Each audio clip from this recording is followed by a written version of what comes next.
حرم کی مقدس فضاؤں میں گم ہوں، میں جنت کی ٹھنڈی ہواؤں میں گم ہوں۔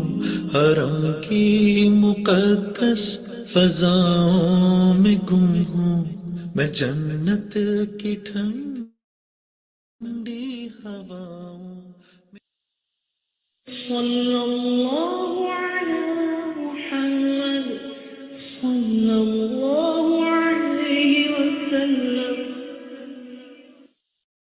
الحمد للہ رب العالمین والصلاة والسلام علی اشرف الانبیاء والمرسلین، اما بعد فاعوذ باللہ من الشیطان الرجیم، بسم اللہ الرحمن الرحیم۔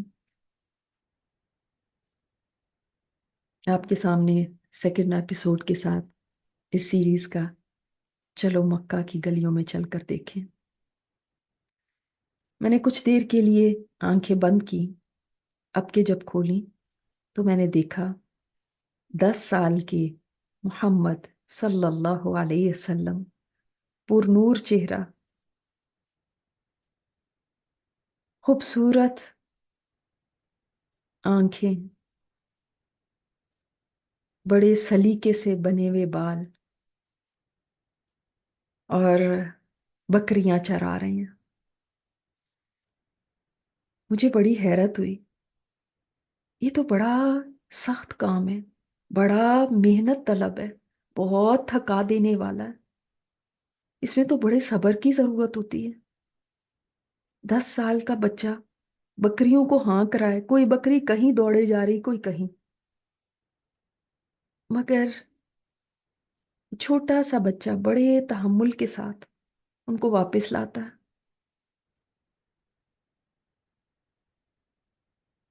میرے منہ سے بے ساختہ نکلا، ہائے میرے نبی، میرے ماں باپ آپ پہ قربان ہو، آپ بکریاں چرا رہے ہیں، اتنی ٹف جاب آپ کو کرنی پڑ رہی ہے،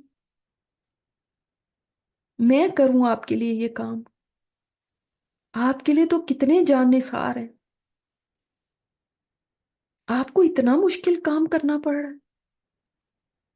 ہمارے ہاں تو 10 سال کے بچے کے ناز اور نخرے ہی ختم نہیں ہوتے، ابھی تو اس کی یہ عمر ہوتی ہے کہ والدین سے ضدیں کر رہا ہوتا ہے، اور آپ کہاں تپتی دوپہر میں بکریاں چرانے نکلے میں۔ آپ دنیا کے بے تاج بادشاہ ہیں اور بکریاں چرا رہے ہیں، پھر کیسے آپ کی امت اپنے ہاتھ سے محنت کرنے کو کبھی حقیر سمجھ سکتی ہے؟ اگر آپ محنت کر کے کمائی کر سکتے ہیں اور اس کام کو کرنے میں کوئی آر نہیں سمجھ رہے، تو آپ کی امت کے ہٹے کٹے لوگ کیسے لوگوں کے آگے ہاتھ پھیلا سکتے ہیں، اور کسی کام کو کرنے میں کیسے شرم محسوس کر سکتے ہیں، محنت کرنے کو اپنی شان سے کم کیسے سمجھ سکتے ہیں، اور کسی بھی پیشے کو اپنے لیے آر کا باعث کیسے جان سکتے ہیں؟ جو کام میرے نبی کر رہے تھے اس میں تو بہت صبر، تحمل، سنجیدگی اور ٹھہراؤ کی ضرورت تھی، اس لیے کہ بکریاں بے قابو ہوئے جاتی تھی، ان کو قابو کرنا، ان کو ہانک کے لے جانا اور واپس سلامتی کے ساتھ لانا کوئی معمولی کام نہیں تھا۔ ایک بڑا آدمی بھی اس میں تھک جاتا، اور یہ تو بچے تھے، مگر کیسے پوری ذمہ داری کے ساتھ بکریوں کو چرا کے واپس لا رہے تھے۔ حلیمہ کے گھر رہتے ہوئے ان کے بچوں کے ساتھ اس کام کا تجربہ ان کو کافی ہو گیا تھا۔ جب یہ گھر پہنچے تو تھکے ہوئے تھے، سارا دن کی مشقت تھی، مگر میں نے دیکھا لبوں پہ ذرا بھی شکایت نہیں تھی۔ آگے بہت ہی سادہ سا کھانا دسترخوان پہ لگا ہوا تھا، اور ابو طالب اور ان کے دوسرے بچے بیٹھے انتظار کر رہے تھے، جیسے انہی کا انتظار کر رہے ہیں۔ ان کو دیکھتے ہی سب کے چہرے کھل گئے۔ ابو طالب کہنے لگے، محمد آؤ بیٹا، تمہیں پتہ ہے کہ تمہارے بغیر ہم کھانا شروع نہیں کرتے. انکا لمبارکن، آپ بہت مبارک ہیں. آپ کے ساتھ کھانا کھاتے ہیں تو سب کے پیٹ بھر کے اٹھتے ہیں. ننھے محمد زمین پہ بیٹھ گئے اور سب نے کھانا شروع کر دیا. کتنا سادہ دسترخوان تھا اور تھوڑا سا کھانا.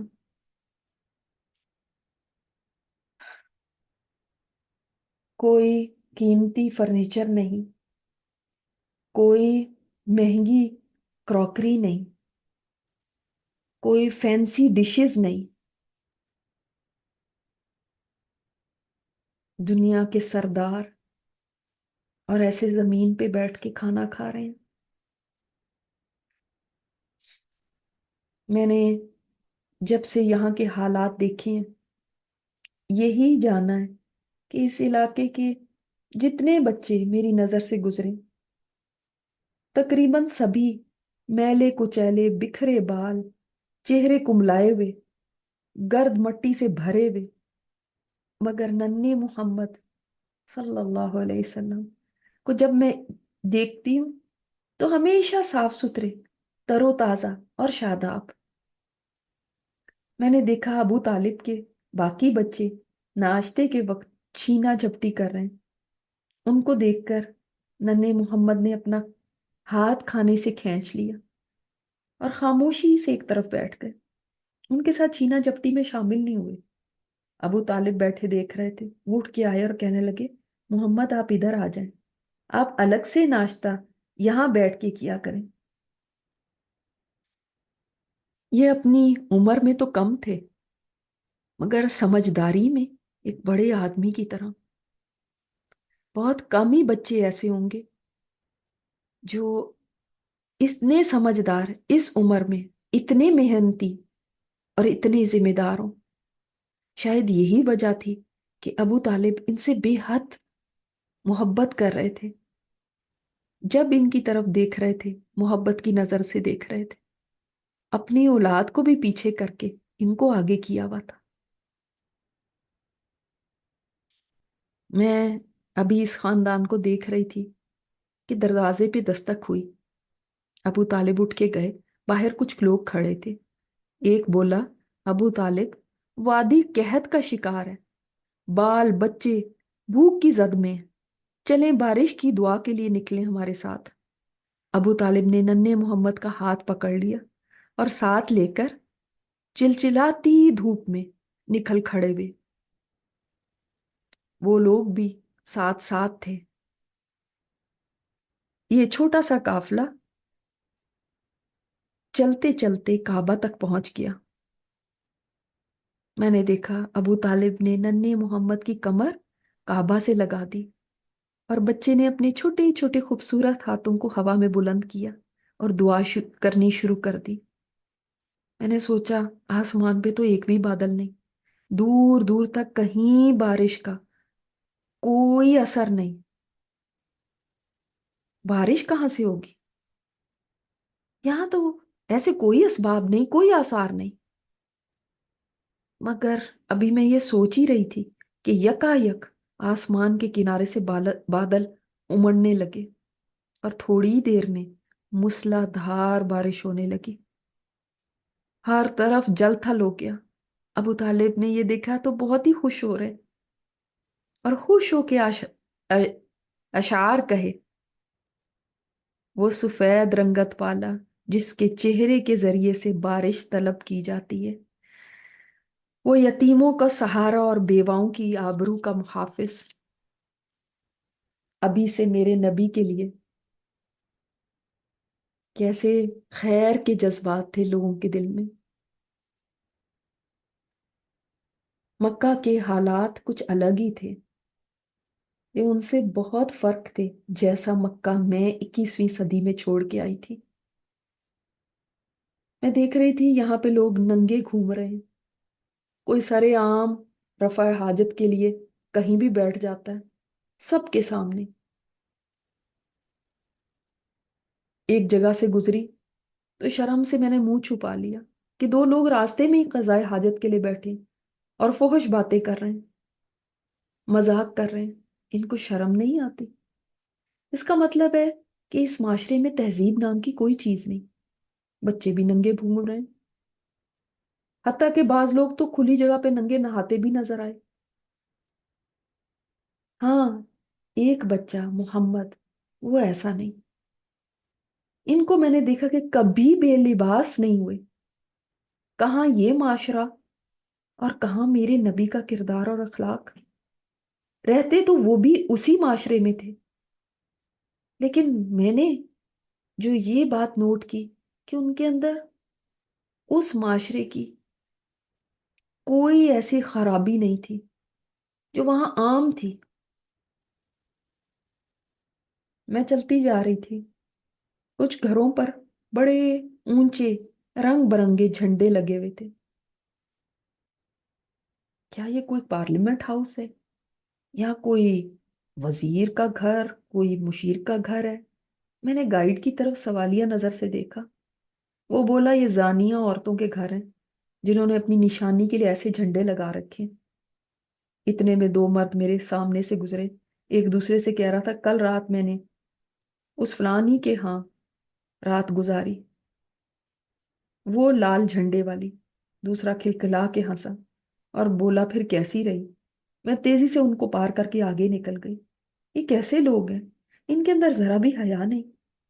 پھر مجھے خیال آیا ہمارے ہاں بھی تو بازار حسن ہوتے ہیں، یہی کام خوبصورت ناموں کے ساتھ ہمارے ہاں مسلمان معاشروں میں آج تک چل رہے ہیں۔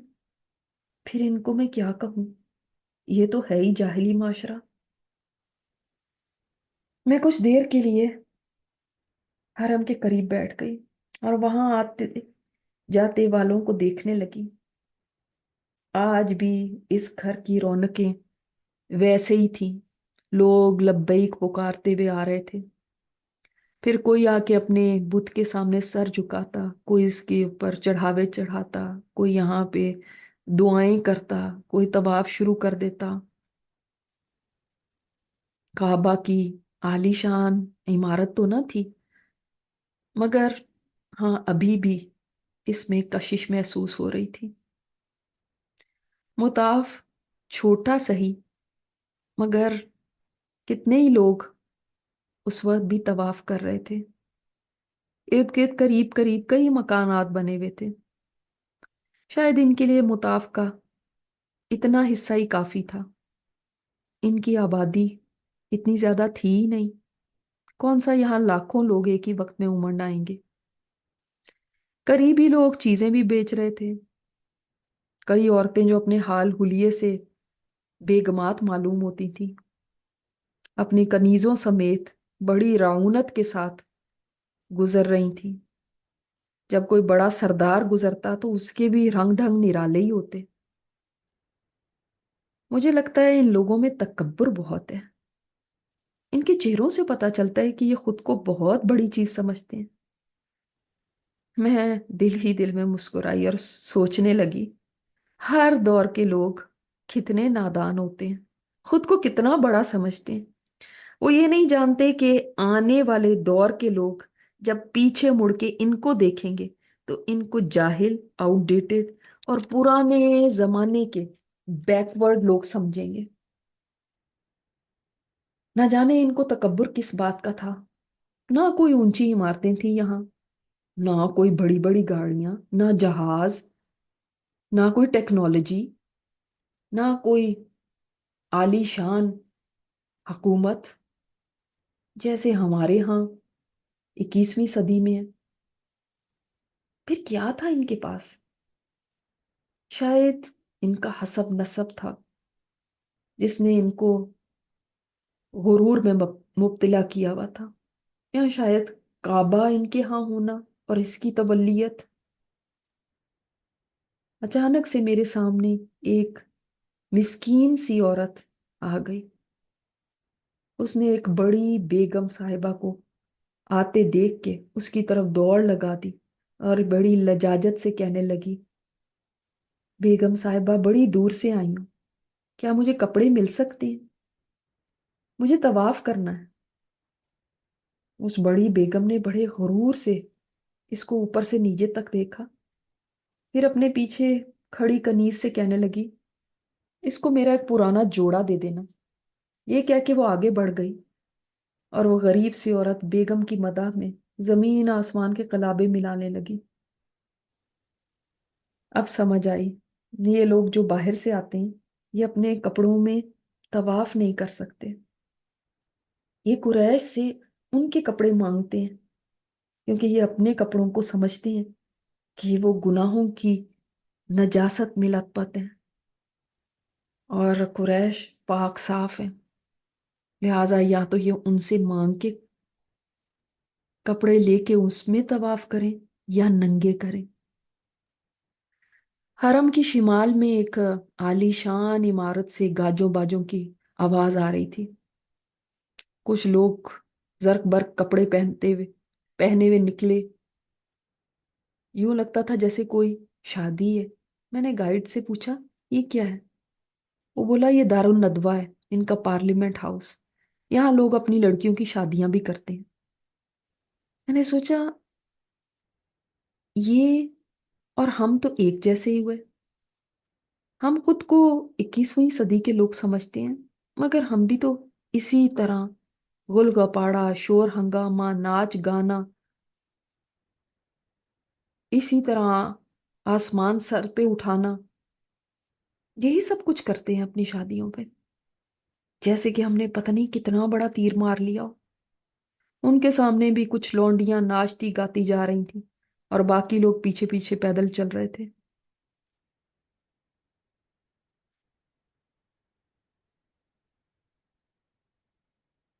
حرم کی گہما گہمی اپنے عروج پہ تھی، یوں لگتا ہے کہ اس میں کبھی کسی زمانے میں بھی کوئی کمی نہیں آئی۔ ہاں مگر یہاں بڑی بڑی سڑکیں، اے سی، پنکھے، عالی شان قالین، بڑے بڑے فانوس، محرابوں والے دروازے، خوبصورت نقش و نگار والی چھتیں، ایسا کچھ بھی نہیں تھا۔ بس دھول مٹی اڑ رہی تھی اور اسی میں لوگ طواف کر رہے تھے۔ ہاں مگر بتوں کی وجہ سے ایک عجیب ناگواری محسوس ہو رہی تھی۔ ایک طرف ایک تماشا دکھانے والا کچھ کرتب دکھا رہا تھا اور بچے اس کے گرد جمع تھے۔ میں نے سوچا ان بچوں نے اسکول نہیں جانا، کچھ پڑھنا لکھنا نہیں ہے کیا؟ ان کے پاس کوئی بھی کام کاج نہیں؟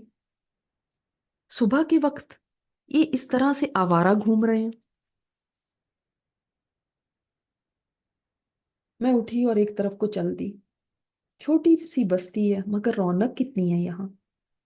ایک جگہ دیکھا تو ایک شاعر بیٹھا اپنی شاعری سنا رہا ہے اور لوگ آشش کر رہے ہیں، وہ خوب داد سمیٹ رہا ہے۔ ایک سردار نما شخص اس کے آگے ایک کھنکتی ہوئی تھیلی بار بار پھینک دیتا ہے۔ لگتا ہے یہ شاعر اس کی تعریف میں زمین آسمان کے قلابے ملا رہا ہے، اسی لیے خوشی میں اس کو نواز رہا ہے۔ شاید ان لوگوں کی یہی انٹرٹینمنٹ تھی۔ ظاہر ہے نہ ٹی وی نہ فون، اور یہ کہاں جی بہلائیں، یہی ان کا فن تھا۔ ان کو کیا پتا آگے آگے کیا کیا چیزیں آنے والی ہیں، یہ کام تو بچگانہ سے کام ہوں گے۔ میں چلتے چلتے ایک تنگ سی گلی میں داخل ہو گئی اور جب ایک مکان کے پاس سے گزری تو اندر سے شور کی آوازیں آ رہی تھیں، کسی عورت کے رونے اور دہائیاں دینے کی آوازیں تھیں۔ میں جلدی سے آگے بڑھی تو ایک ادھیڑ عمر عورت ایک ہٹے کٹے آدمی سے کہہ رہی تھی بیٹی ہوئی ہے۔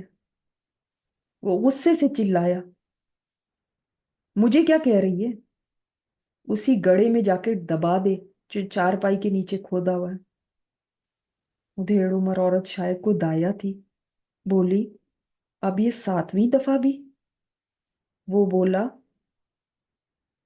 7ویں کیا، 100ویں دفعہ بھی مجھے یہ کرنا پڑے تو یہی کروں گا۔